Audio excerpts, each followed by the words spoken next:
Hi, welcome to Sway Health, where we explore the latest news and interesting stories in healthcare marketing. I'm Brittany Quimby, and today I'm joined by my good friend, Amy Hamilton, to break down account-based marketing, what it is, how to get started, and why it should be part of your marketing mix.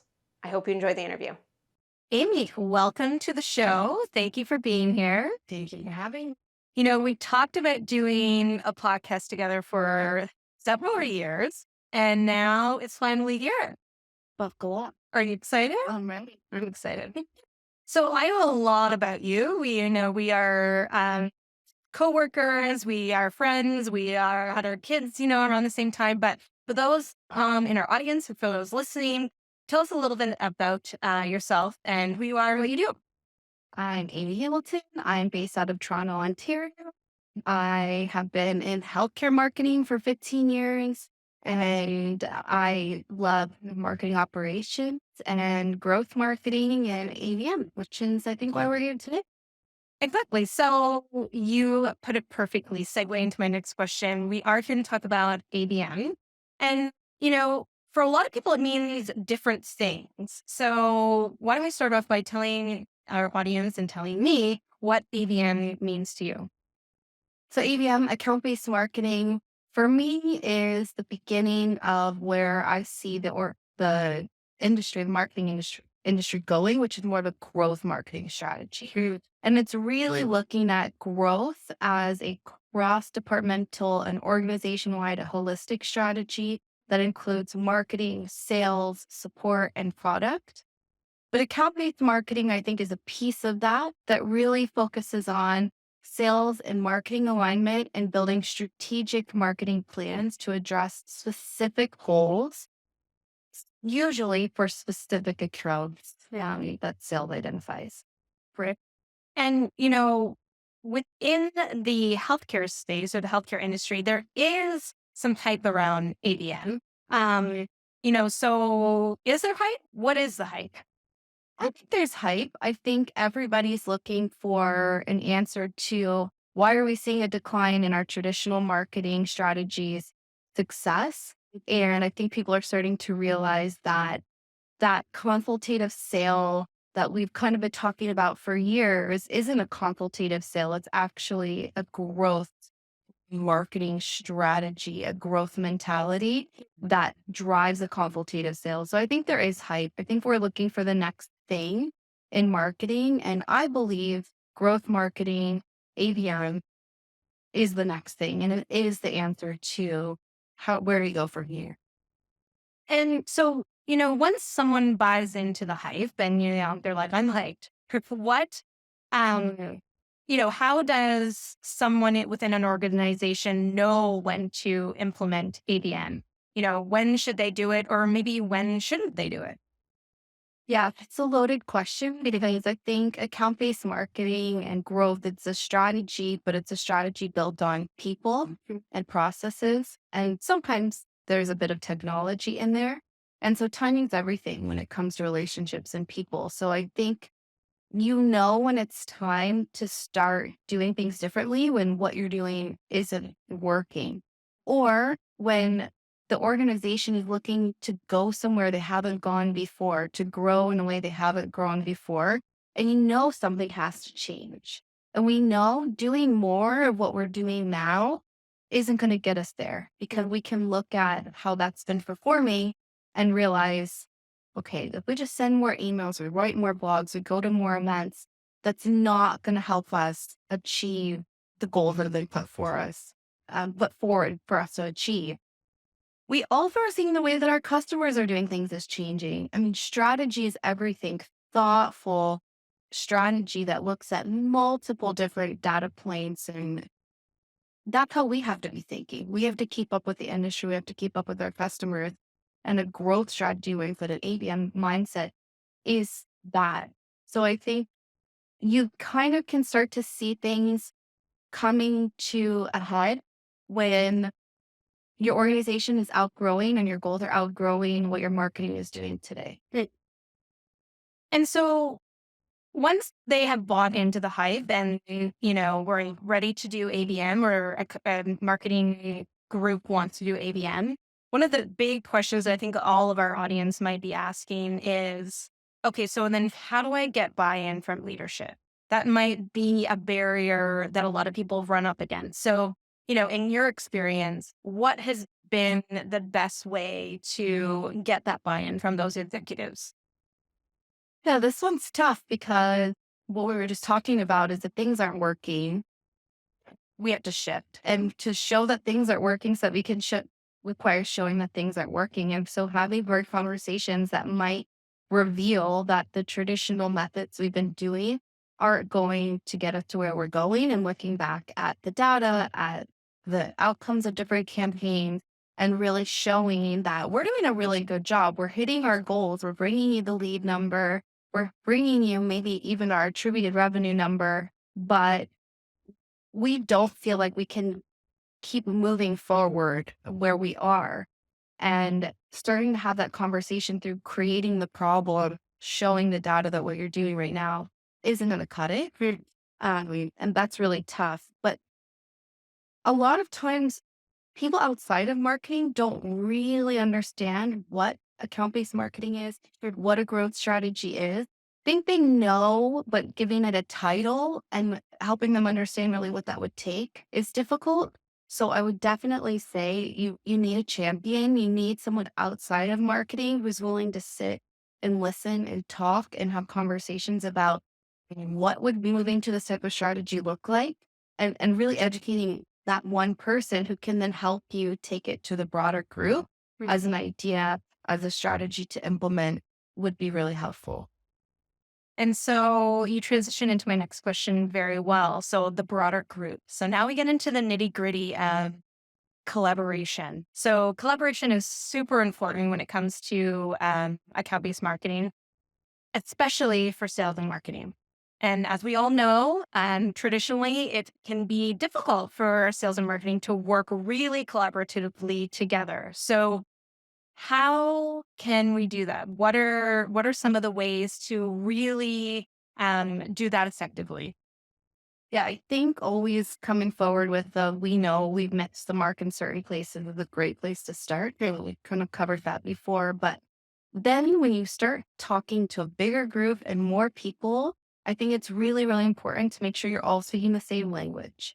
And I've found this every time we have a new sales leader or new marketing leadership. Anytime there's a big shift in the organization, maybe there was a acquisition, a divestiture, a merger, whatever it might be, the definitions of what we're talking about change.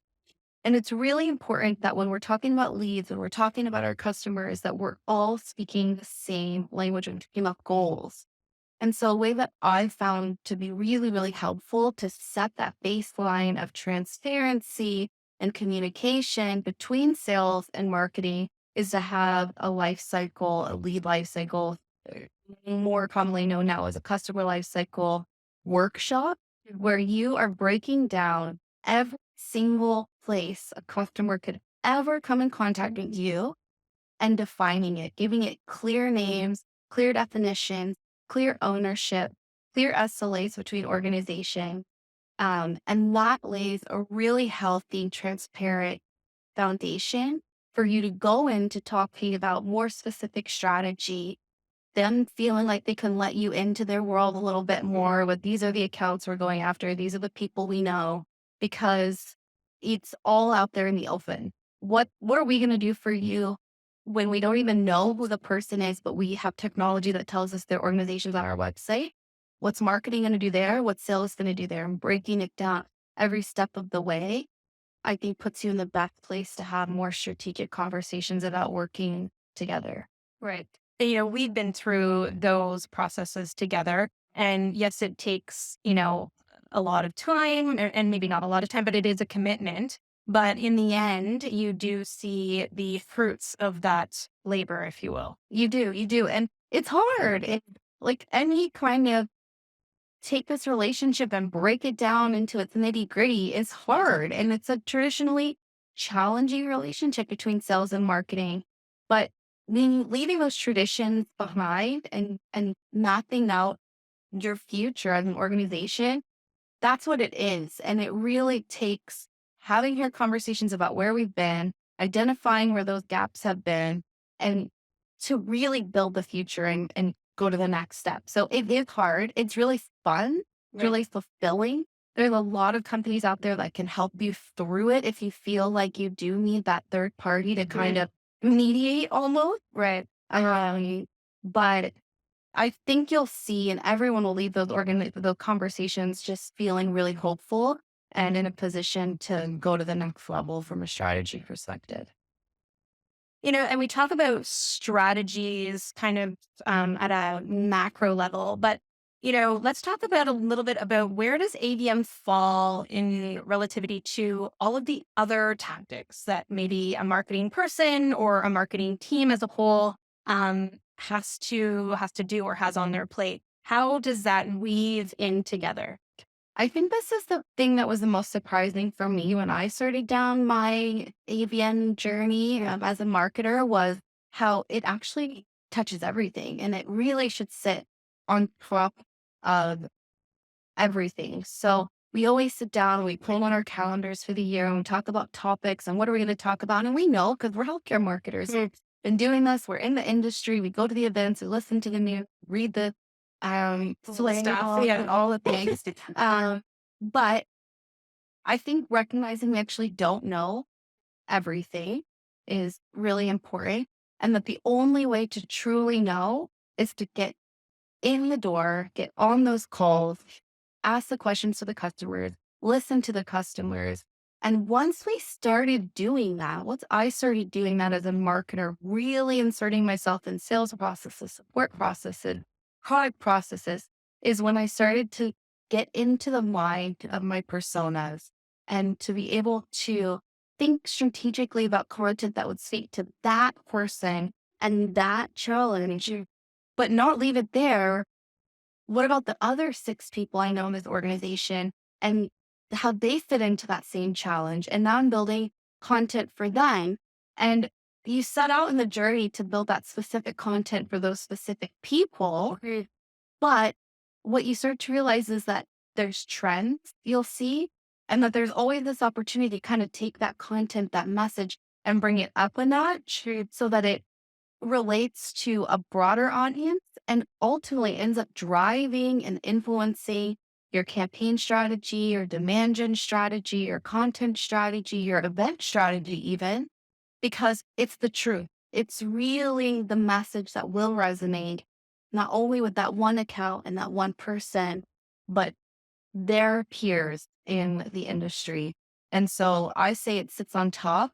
And ultimately, the goal is to build a growth based program that is a strategy that everyone's getting behind. It's not a marketing strategy anymore. It's truly us as an organization all understanding where we fit into growth together and acknowledging without each component of us, each the product team, the support team, sales team, and the marketing team all working for growth, we will not grow in the way that we want to. And so, you kind of talk about everything of these different strategies trying to work together and themes coming out and being able to build specific content for different teams or different personas.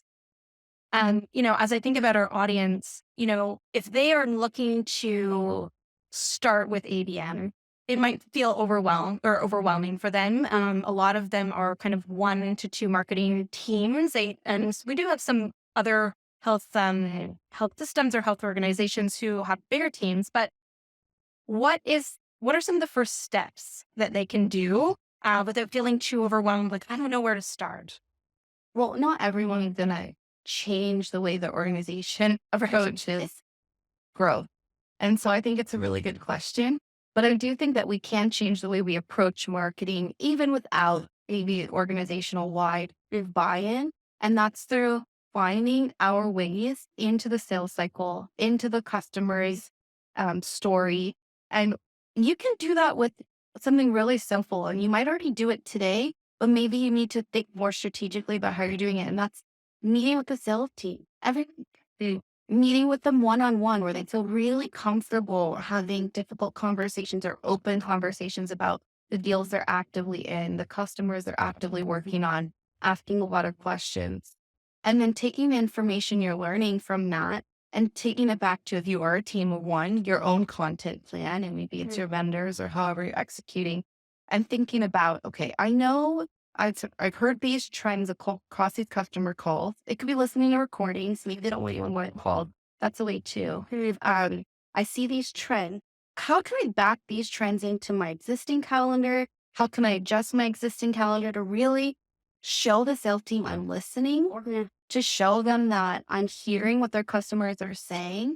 I'm hearing those objections and I'm coming to them with content to answer those objections. Is I think that's a really smart way to build an ABM program without it feeling like I have to change the world. I have to have this customer life cycle. We all have to speak the same language. It's just showing self. I want to listen more, and I want to respond with content that shows that I'm listening. And if you do that for a certain amount of time and you come forward with some good pieces that are working in your favor, and that piece could be an email, doesn't have to be some big ebook that gets shared all over the world. It could be really small, thoughtful, effective pieces. Hey, I wrote this for you to send to them on LinkedIn.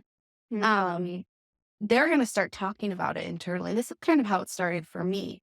They're going to start talking about it internally and going to their peers and their leaders and saying, you need more of this. That email got a response. I've been emailing that person for 4 months.